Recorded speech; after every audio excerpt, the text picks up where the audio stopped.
ಇನ್ನೊಂದು ಹಯಗ್ರೀವ ಹಯಗ್ರೀವ ಎಂಬ ಶಬ್ದದಿಂದ ಉಚ್ಚಾರಣೆ ಮಾಡುವಾಗ ಏನು ಧ್ವನಿ ಬರ್ತದೆ, ಇದು ಯಾವ ಧ್ವನಿ ಅಂದರೆ ವೈಕುಂಠದ ಬಾಗಲು ತೆರೆಯುವಾಗ ಆಗುವ ಧ್ವನಿಯೇ ಈ ಹಯಗ್ರೀವ ಎಂಬಂತಹ ಧ್ವನಿ ಎಂಬುದಾಗಿ ವಾದಿರಾಜ ಶ್ರೀಪಾದಂಗಳವರು 3 ಶ್ಲೋಕಗಳಲ್ಲಿ ಆ ಹಯಗ್ರೀವ ದೇವರ ವಿಶೇಷ ಅನುಗ್ರಹದ ಪ್ರಾಪ್ತಿಗಾಗಿ ಒಂದು ಉತ್ತಮವಾದ ಸ್ತೋತ್ರವನ್ನು ಮಾಡಿ ಪರಮಾನುಗ್ರಹ ಮಾಡಿದ್ದಾರೆ.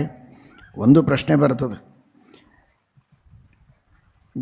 ಗಂಗಾ ಪ್ರವಾಹದಂತೆ ವಾಣಿ ಹರಿತದೆ ಅನ್ನೋದು ಸರಿ, ಬಾಗಿಲು ವೈಕುಂಠದ ಬಾಗಿಲು ತೆರೀತದೆ ಅನ್ನೋದು ಸರಿ, ದರಿದ್ರನನ್ನು ಹೆಣ್ಣು ಮಕ್ಕಳು ತಿರಸ್ಕಾರ ಮಾಡೋ ಹಾಗೆ ಪಾಪಗಳು ನಮ್ಮನ್ನು ತಿರಸ್ಕಾರ ಮಾಡಿ ಹೋಗ್ತವೆ ಅಂದರೆ ಪಾಪಗಳು ನಮ್ಮನ್ನು ಬಿಟ್ಟು ಹೋಗ್ತವೆ ಅಂದರೆ ಅಡ್ಡಿ ಇಲ್ಲ. ಈ ದೃಷ್ಟಾಂತ ಕೊಟ್ಟದ್ದು ನೋಡಿದರೆ ನಾವು ದರಿದ್ರ ಆದ್ವಲ್ಲ, ಬೈಯೋ ಮುಂದಂತ ಏನು ದರಿದ್ರಿದ್ದೀಯೋ ಅಂತ ಬೈತಿರ್ತಾರೆ, ಇದು ಬೈಸ್ಕೊಂಡಂಗೆ ಆಯ್ತಲ್ಲ ಅಂತ. ಎಲ್ಲ ದೊಡ್ಡವ್ರ ಕಡೆಯಿಂದ ಬೈಸ್ಕೊಂಡ್ರೆ ಅನುಗ್ರಹನೇ, ಅದು ಬೇರೆ ವಿಚಾರ. ಆದರೆ ಏನು ಅಭಿಪ್ರಾಯ ವಾದಿರಾಜ ಶ್ರೀಪಾದಂಗಳವರಿಗೆ ಅಂತ ಅಂದರೆ ಪಾಪಗಳಿಂದಲೂ ತಿರಸ್ಕಾರ ಹೊಂದುವ ಸ್ಥಿತಿಯು ನಮಗೆ ಬಂತ, ಹಾಗೆ ಅಭಿಪ್ರಾಯನ? ಹಾಗರ್ಥ ಅಲ್ಲ. ವಾದಿರಾಜರ ಅಭಿಪ್ರಾಯ ದರಿದ್ರಮಿವ ಯೋಷಿತಃ ಅಂತಂದರೆ, ಯೋಷಿತ್ ಅನ್ನುವ ಶಬ್ದಕ್ಕೆ ಭಾಗವತ ತಾತ್ಪರ್ಯದಲ್ಲಿ ಶ್ರೀಮದಾಚಾರ್ಯರು ಒಂದು ಅರ್ಥವನ್ನು ಹೇಳಿದ್ದಾರೆ. ತಮೋದ್ವಾರಂ ಯೋಷಿತಾಂ ಸಂಗಿ ಸಂಗಂ ಅಂತ ಇದ್ದರೆ, ಯೋಷಿತ್ ಅಂದರೆ ಏನು? ಯೋಷಿತ್ ಅಂದರೆ ಸ್ತ್ರೀ ಅಂತ ಅರ್ಥ ಅಲ್ಲ ಬರೀ. ಯೋಷಿತ್ ಅನ್ನುವ ಶಬ್ದಕ್ಕೆ ದುರ್ಬುದ್ಧಿ ಅಂತ ಅರ್ಥ ಮಾಡಿದ್ದಾರೆ. ಕೇಶವೇ ತ್ವನ್ಯಥಾ ಬುದ್ಧಿ, ಭಗವಂತನ ವಿಷಯದಲ್ಲಿ ತಪ್ಪು ತಿಳುವಳಿಕೆ ಇದೆ ನೋಡಿ, ಅದಕ್ಕೆ ಯೋಷಿತ್ ಎಂಬುದಾಗಿ ಹೆಸರಿದೆ ಕೋಶದಲ್ಲಿ. ಶ್ರೀಮದ್ ಆನಂದ ತೀರ್ಥ ಭಗವತ್ಪಾದಾಚಾರ್ಯರು ಈ ರಹಸ್ಯವನ್ನು ತಿಳಿಸಿದರು ಅಂತ ಗೊತ್ತಾಗತ್ತಿಲ್ಲ, ಅಂದರೆ ಅರ್ಥವಾಗೋದಿಲ್ಲ. ಕೇಶವೇ ತ್ವನ್ಯಥಾ ಬುದ್ಧಿ, ಅದು ಯೋಷಿತ್. ಹಾಗಾದರೆ ದರಿದ್ರಮಿವ ಯೋಷಿತಃ ಅಂದರೆ ಆ ಭಗವಂತನ ವಿಷಯದಲ್ಲಿ ತಪ್ಪು ತಿಳುವಳಿಕೆ, ವಿಪರೀತ ಜ್ಞಾನ, ಆ ತರಹದ ದೇವರೇ ಇಲ್ಲ ಅಂತ ಹೇಳೋದು, ಅವನಿಗೆ ಗುಣಗಳಿಲ್ಲ ಅನ್ನೋದು, ಅಥವಾ ಅವನು ಬಹಳ ಕ್ರೂರ, ಉಗ್ರ, ವೈಷಮ್ಯ ಇದೆ, ಹೀಗೆಲ್ಲ ದೇವರನ್ನು ನಿಂದೆ ಮಾಡುವ ಅದಕ್ಕೆ ಬೇಕಾದ ತಪ್ಪು ತಿಳುವಳಿಕೆ ಏನು ಇದೆ ಅದೆಲ್ಲ ಯೋಷಿತ್. ಈ ಯೋಷಿತ್ ಯಾರಿಗಿರ್ತದೆ ಅಂದರೆ, ಯಾರು ದೇವರ ಸೇವೆ ಮಾಡೋದಿಲ್ಲ, ದೇವರ ಹತ್ರ ಹೋಗೋದಿಲ್ಲ, ದೇವರಿಗೆ ಬಾಗಿಲ್ಲ, ದೇವರಿಗೆ ಒಗ್ಗಿಲ್ಲ, ಡೊಗ್ಗಿಲ್ಲ, ಅಂಥವರಿಗೆ ಈ ಎಲ್ಲ ದುರ್ಬುದ್ಧಿಗಳಿರ್ತವೆ. ಯಾರು ಗುರುಗಳ ಅನುಗ್ರಹದಿಂದ ದೇವರ ಕಾಲಿಗೆ ಬಿದ್ದಾರೆ, ದೇವರಿಂದ ಅನುಗ್ರಹ ಪಡೆದಾರೆ, ಅವರಿಗೆ ಎಲ್ಲ ದುರ್ಬುದ್ಧಿಗಳು ತನ್ನಷ್ಟಕ್ಕೆ ತಾನೇ ಹೋಗಿಬಿಡ್ತವೆ. ದರಿದ್ರ ಅಂದರೆ, ದರ ಅಂದರೆ ಶಂಖ, ದರಿ ಅಂದರೆ ಶಂಖಚಕ್ರ ಗದಾ ಪದ್ಮಗಳನ್ನು ಧಾರಣೆ ಮಾಡಿದಂತಹ ವಿಷ್ಣು ಪರಮಾತ್ಮ. ಅಂತಹ ದರಿಣಂ ಪರಮಾತ್ಮನ ಹತ್ರ ದ್ರವತೀತಿ ದರಿದ್ರ. ಯಾರು ಭಗವಂತನ ಹತ್ತಿರ ಯಾವಾಗಲೂ ಆಸಕ್ತರಾದ ನತಮಸ್ತಕರಾದಂತಹ ಜನ ಇದ್ದಾರಲ್ಲ, ಅಂತಹ ದರಿದ್ರರನ್ನು ಭಗವಂತನ ಹತ್ತಿರ ಓಡಿ ಹೋಗಿ ಬಿದ್ದು ಒದ್ದಾಡಿ ಉರುಳಾಡಿ ಸೇವೆ ಮಾಡೋ ಜನ ಏನಿದ್ದಾರೆ, ಆ ದರಿದ್ರರ ಹತ್ತಿರ ಯೋಷಿತ್ಗಳು ಅಂದರೆ ದುರ್ಬುದ್ಧಿಗಳು ಹತ್ತಿರ ಬರೋದಿಲ್ಲ ಅನ್ನುವ ಅಭಿಪ್ರಾಯದಲ್ಲಿ, ಅವುಗಳು ಹೇಗೆ ಹತ್ತಿರ ಬರೋದಿಲ್ವೋ ಅಂದರೆ, ಇಲ್ಲಿ ನಾವು ಸಣ್ಣವರಾಗಲಿಲ್ಲ, ದರಿದ್ರಾಗಲಿಲ್ಲ, ಈಗ ದೊಡ್ಡವರಾದ್ವಿ. ಆ ದುರ್ಬುದ್ಧಿಗಳು ಇಂತಹ ದರಿದ್ರರ ಹತ್ರ, ವಿಷ್ಣು ಭಕ್ತರ ಹತ್ರ ಹೇಗೆ ಬರೋದಿಲ್ವೋ ಹಾಗೆ ಪಾಪಗಳು ನಮ್ಮ ಹತ್ರ ಬರೋದಿಲ್ಲ ಎಂಬುದಾಗಿ ವಾದಿರಾಜ ಶ್ರೀಪಾದಂಗಳವರ ಅಭಿಪ್ರಾಯ ಎಂಬುದಾಗಿ ನಾವು ತಿಳಿಯಬಹುದು. ಹಯಗ್ರೀವ ಹಯಗ್ರೀವ ಹಯಗ್ರೀವೇತಿ ವಾದಿನಂ ನರಂ ಮುಂಚಂತಿ ಪಾಪಾನಿ. ಹೀ ಕೈ ಮಾಡಬೇಡ್ರಿ, ದರಿದ್ರಮಿವ ಯೋಷಿತಃ.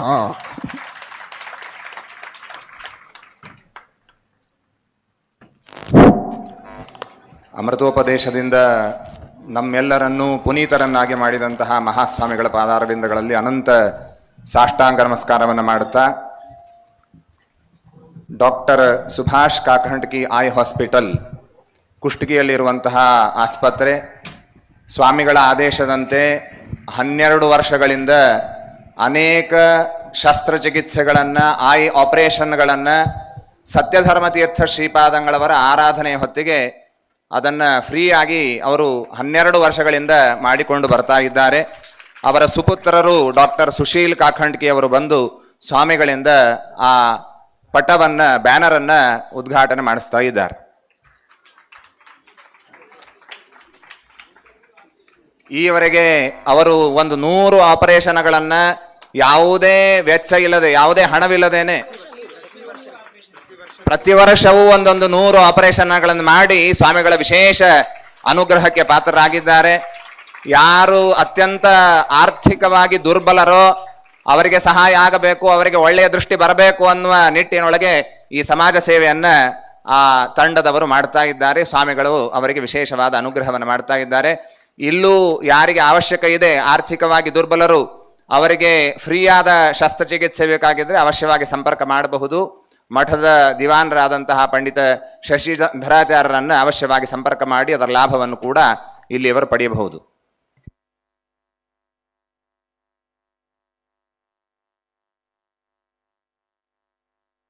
ಆಪರೇಷನ್ ಇಲ್ಲಿ ಮಾಡಲಾಗೋದಿಲ್ಲ, ಅದು ಕುಷ್ಟಗಿಗೆ ಹೋಗಿ ಆಪರೇಷನ್ ಅನ್ನ ಮಾಡಿಸಿಕೊಳ್ಳಬಹುದು.